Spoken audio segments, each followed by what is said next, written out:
wanted to put a video together to explain how you can use analytics for illustrating to your clients pound cost averaging and the value of pound cost averaging, particularly when the markets are pretty choppy. I spoke to an advisor a couple of months ago who employed this pretty successfully. He put an example into a newsletter or a communication that he sent out to all of his clients, and he ended up winning a bit of business off the back of it. And I remember back in 2008 when the markets were as choppy as they are now, again, a lot more people, a lot more advisors starting to talk about pound cost averaging, and again, we were illustrating to them how they can use analytics for that purpose. It's now obviously gone full circle. We're now back to choppy markets, and again, creating content to explain to those of you that use analytics how you can use this system to, again, better educate your clients about an alternative path to lump sum investment. Now, you can use anything you like for this. I'm going to be using the FTSE 100 in this example, but clearly you could use anything, maybe a portfolio of yours, a favoured fund, a sector, etc. If you start off by trying to work out, okay, if I look at, hindsight's a wonderful thing, but if we look backwards, is there a period of time where, as a lump sum investor, when the market's got a bit choppy, I could have put in a load of money on day one, and over a certain amount of time later, I still would have ended up with that lump sum? It's gone up and down, up and down, up and down. I've ended up pretty much where I started and haven't really gained at all. So if I look at the FTSE 100 and throw that into a performance graph, start of data, track it back as far as I can go, back to the 80s, you'll end up getting something a little like this. And I can see, as a lump sum investor, I can work this out very quickly. I can see that if I started lump sum 100,000 on this peak, roughly around this period of time over here, I would have had about the same amount of money. I would have gone all the way down, all the way up and back down again, and I would have gained very, very little from that lump sum investment. And you can then zoom into that particular period, and if we start thinking about content you then want to create for your clients, if I then create a bespoke period, once I know what those periods are, I'll create a bespoke period, and I worked out that from the 1st to the 3rd 2000 to the 1st to 10th 2008, I would have made very little on that investment. And we get to this. So this is probably the first chart I'd start with, that communication.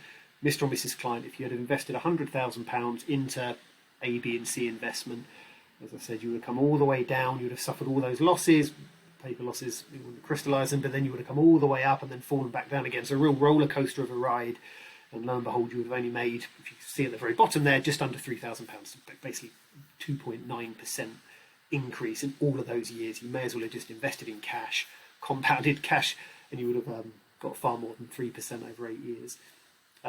Then what you can show them is actually the alternative path. If you think the markets are quite choppy and you're a bit reluctant to throw 100,000 into the markets, why don't we drip feed it in? Why don't we just divide that up by a certain amount, £1,000 a month, £500 a month, etc., and we can just slowly invest. And if the markets did dip, then that works very much in your favour. You're gaining from that market fall, because then you're hoovering up all those units when they're cheap, and invariably when the markets do finally come up, you can benefit with the increase thereafter. Whereas with a lump sum, that wouldn't happen.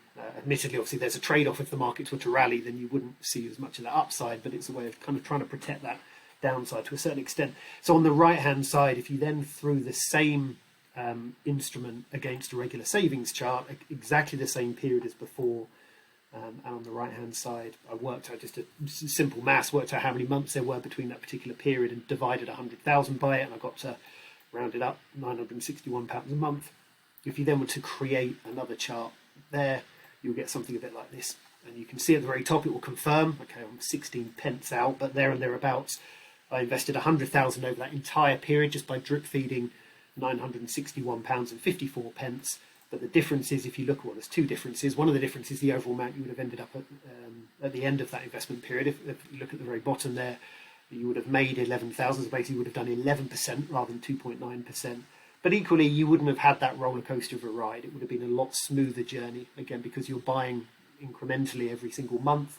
You were able to kind of negate all of that volatility. You would have had a much smoother ride. Okay, I've got a tiny bit choppy at the very end there. So you would have had a smoother ride, and you would have gained more. As I said, the trade-off is, if the markets rally early on and continue to rally, and you invest over a 10-year period that just continually rise, and clearly you won't benefit as much, but you're limiting the upside by limiting the downside as well.